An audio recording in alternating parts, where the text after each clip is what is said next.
Hey there, I hope you're doing well. My name is Adam and today we're going to look at some more Reddit stories. If you enjoy Reddit stories, consider liking, subscribing, and maybe hitting that notification bell too. Let's get started with today's first story.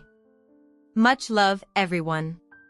Today's first story comes from parents disowned me years ago. Their letter reveals shocking truth. I remember when I used to count the years of how many were left to be spent with them before I could finally leave. My dad is a narcissist and loves to control the lives of others.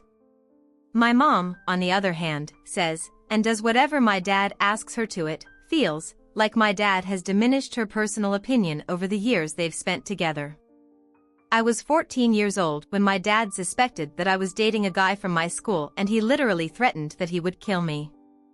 He did not even listen to me that the guy was just my friend, and even if he was my boyfriend, why did he have a problem with it?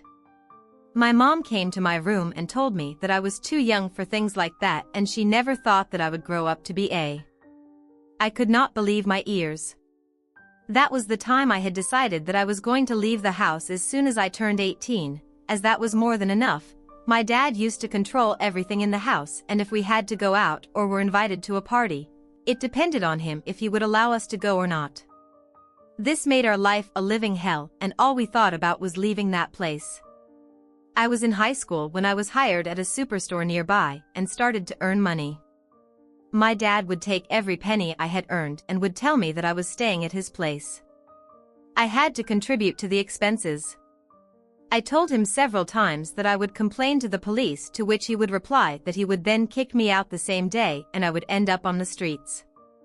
This was the only fear that kept me in that house, and I could not stand up for myself. When I graduated high school, I had to get into a college, but my dad told me that he was not going to support my education further, as he had already spent a lot of money on my education, just to mention that I had been going to public schools and there were no such expenses he had to bear.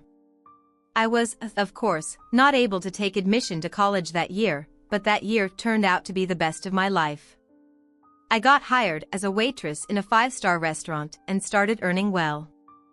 I told my parents that I was going to leave and would never see them again. My mom told me that they were glad to be rid of me and would love to never hear from me again. I rented a private room and moved out of my parents' house. I secured admission to college for a bachelor's in business administration, and for the first time in my life I felt fulfilled and happy. My routine was tough, as I had to attend college in the morning and then I'd work at the restaurant and then I'd study till late for college. That was the most hectic time of my life, but it was worth it. I completed my bachelor's and started applying for jobs as soon as I secured a job in a company. I resigned from the restaurant and took the admissions for my master's. I had been a very motivated and driven person forever, but my family never supported me in anything. After I graduated master's, I already had work experience and did not face any difficulty in landing a job in a reputable company. I celebrated that with my friends and posted about that on Facebook, as my siblings were still added on Facebook. The news reached my family in no time. My siblings congratulated me and told me that they were proud of me. A few days later, I received a text from my dad that he was proud of me and always believed in me. That made me very emotional, and I thought he meant that, but I was wrong. I received the parcel from my family and I had no idea what it contained when I told the envelope open. There was a bank statement that said that a certain amount of loan that my dad had taken from the bank needed to be repaid. I called my dad and asked him what all that was about. My dad told me that he had taken the loan to set up a store, but his idea miserably failed and now he was not even able to repay the loan. He went on and said that, as I had landed a well-paid job, it was no big deal for me to repay the loan. I'm still unable to understand how my parents could be this cold and insensitive, and what made them think that I have forgotten everything they did to me. I swear I'm going to deal with them the way they dealt with me. I sent my parents a parcel containing a letter that said that I didn't even recognize them as I had no family. I went on and said that they had probably mistaken me for someone else. My dad called me the day he received the letter and told me that he did not know that I was still the cheap little girl and he thought I'd grown up. I told him that, even though he did not change over the years and had managed to stay the same, so I guess I had inherited that from him. He told me that, as I had mentioned, I had no family. That was because I did not deserve a family. I told him to have a great day and I hung up. My mom called me later that day and told me that it was so mean of me and she never expected that from me. She said that being the eldest kid in the family, I had few responsibilities to fulfill. I asked her, why did she not remember that when she would treat me as a doormat along with her dearest husband, and it was only the money I earned, which had changed her thoughts. I told her that the loan was not my problem and they had not taken it for my education, so they better deal with it themselves. My brother came to see me and told me that my dad was not feeling well, as financial stress had taken over him and he felt even worse. Since I had sent that letter, I told him that he had no idea what I felt when he told me that he was not going to bear my college expenses, which were least, to be honest. My brother said that my dad's life was already miserable and I should not make it more so by seeking revenge on him. I told him that his life was miserable because he never failed to make everyone else feel miserable. I told my brother that he should suggest our dad sell his house and repay the loan. My brother got furious and asked if I wanted to see them on the streets. Tell us you're excited about this story. If you liked the video, press A. If not, press B. Your feedback motivates me to find more positive stories. I told him that if they would not sell the house themselves, the bank would make them do so eventually and they can relocate to a rented apartment if the streets did not suit them. My brother left my place in the fury and told me that I was the worst daughter he had ever known. I called my dad later on and told him that I would help him, but it was not going to be a financial help, so he should not expect much. I do not know what you guys are going to say, but the resentment I have for my family is endless and you cannot even imagine what they had put me through. I went to my dad and took photos of the house and made sure no one got the idea. What was going on? I later on uploaded the information and the photos of the house on an app and advertised it for sale. I had given my dad's number in the advertisement, so the interested people would contact him a day or two past. My dad called me to say that it was the worst thing a daughter would do to her parents, and I was a disgrace to their family. My dad told me that he would complain to the police, as I had advertised his house without his consent. I told him that I was just trying to help him and he was too mean to thank me. He told me to shut up and hung up. He did not complain to the police, as I did not receive any notification. I took down the advertisement because I thought I had made them suffer enough. I cannot believe how they could expect anything from me. After the years of abuse I had suffered from childhood in their house now. They expect me to repay their loan. Just because I have achieved everything on my own. I swear. If I had not achieved anything, they would not have even bothered to contact me, just like they did not try to reach out to me in all the previous years. A couple of weeks passed and my dad called me again. He asked me if I could repay a few installments only and then he would find a way to repay the rest of the loan. He also told me that he would return me the money later on. I told him that I could not do so, as I was already shifting my apartment and would need money there as well. I went on and said that he should stop expecting help from me as nothing was going to change my mind. I told him that his problems were his only and just like. I never reached him for help. I expect the same from him. My dad would not stop calling me and trying to emotionally blackmail me, so I had to take a step against him. I already had enough proof against my family, including that letter they had sent me and the text I received from my mom and dad in which they were either emotionally blackmailing me or were threatening me. I filed for a restraining order against my family and was able to get one as I had proof against them. I of course got notification, but did not try to contact me after that until. This was very brave of Op, and the way she put up their house for sale was the best, to be honest, when Op said that she called her dad to say that she was going to help them. I thought that she was going to make a mistake, but she totally nailed it.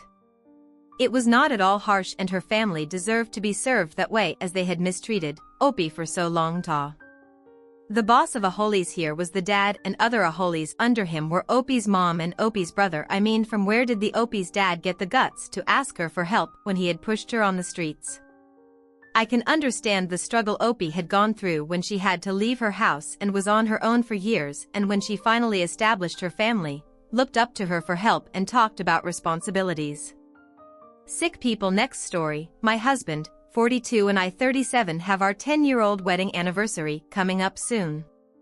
This has been a long year for both of us, as I was diagnosed with cancer, and have been dealing with the treatments for the past year and have finally been declared cancer-free during the treatment.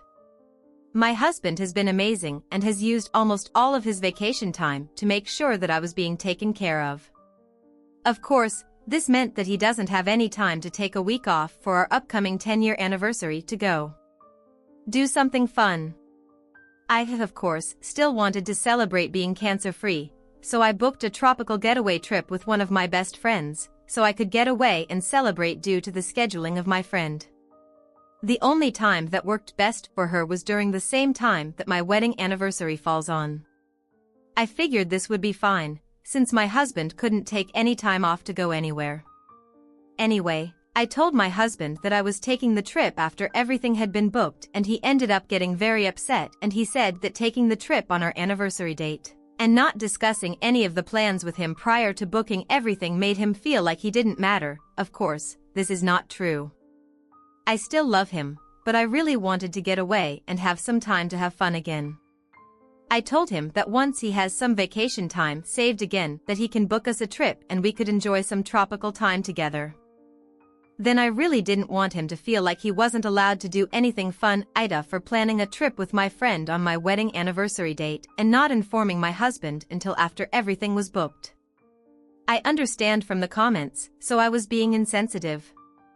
The timing with my friend is that she really wanted to get away from the cold weather and do something warm before her job picks back up in the summer. I understand that my husband is so upset, and I'll talk to him later and let him choose anything that he wants us to do together after I get back, just to let him know that he's still important to me.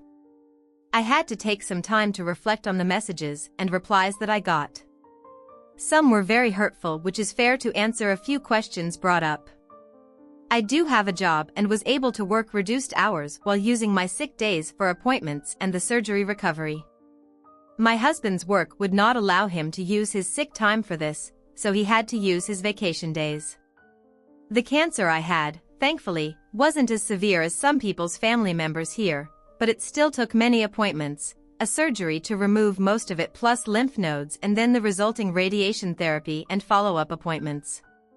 I have decided that I would push back the trip and leave the day after our anniversary, so my husband and I can spend our anniversary together.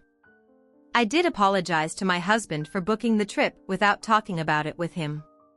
First, he has no issues with me taking time to spend with my friends in the past, and I honestly didn't think he would mind that much. My friend is obviously upset with this, as she has to reschedule her days off as well as parts of the trip that she contributed to, but I hope she understands the situation. I want everyone to know that I really wasn't trying to be the biggest aholi on the planet. This has been a very stressful time, and I'm just trying to keep everyone happy as I care about everyone in my life. Thanks for the support, honey, and for burning up all your vacation time to take care of me. I'll send a postcard for our anniversary. Eta. Next story. I'm a 20-year-old woman and I live in an apartment with 3 other roommates. We're only provided a 2-car garage for the whole unit, but that's not an issue because there are only 2 cars. Occasionally we would have guests over before the second car was brought, and anyone over was welcome to park in the garage. No one cared because better use than not from the beginning. I've been charged $50 extra a month to park in the garage apartment policy. They use it to clean the flooring if requested, no additional cost. This is $50 per unit, not person when the other person moved a car in. I didn't think to bring up this cost because I'm financially stable enough to handle it, and it secures me a spot in the garage. Last night I came home to find another car in my spot.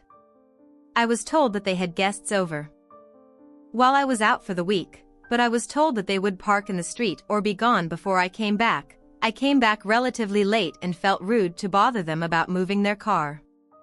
So I asked if I parked on the street, if any of them would be able to give me a ride back about a mile up here at midnight with no lights. They said no for safety. I parked in front of the garage and let them know that if I was towed, I wanted help paying it off. They said they'd pay it in full. I'm 5 foot tall, no pepper spray, and about 100 pounds.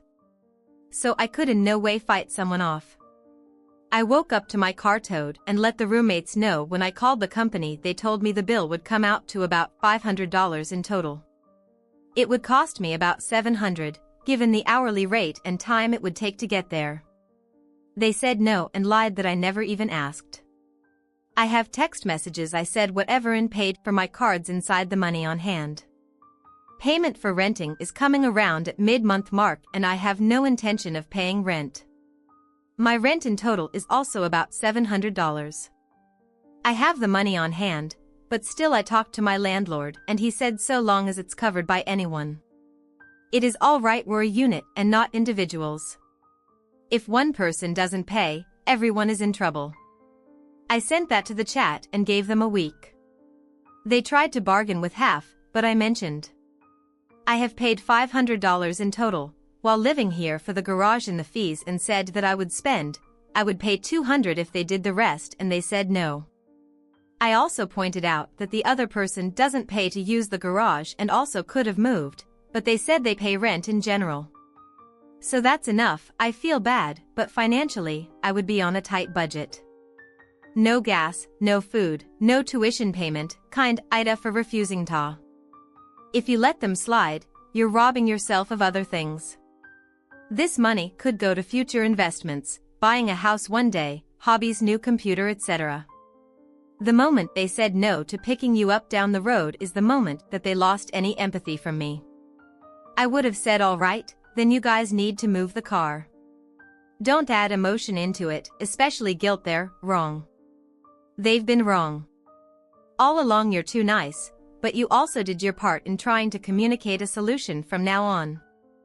Don't do anything extra for them unless they truly own up and apologize if they have to go on a payment plan with the landlord. Let the landlord do it to make it official. You have the text proof. I'm going to turn this one over to you. What do you make of this situation? Share your thoughts in the comments below. And as always, a huge thank you from the bottom of my heart for getting involved in today's stories. Your love, support, and time mean the world to me. So, thank you so much for being part of this. I really appreciate your time. I'll see you in the next one. Take care and much love.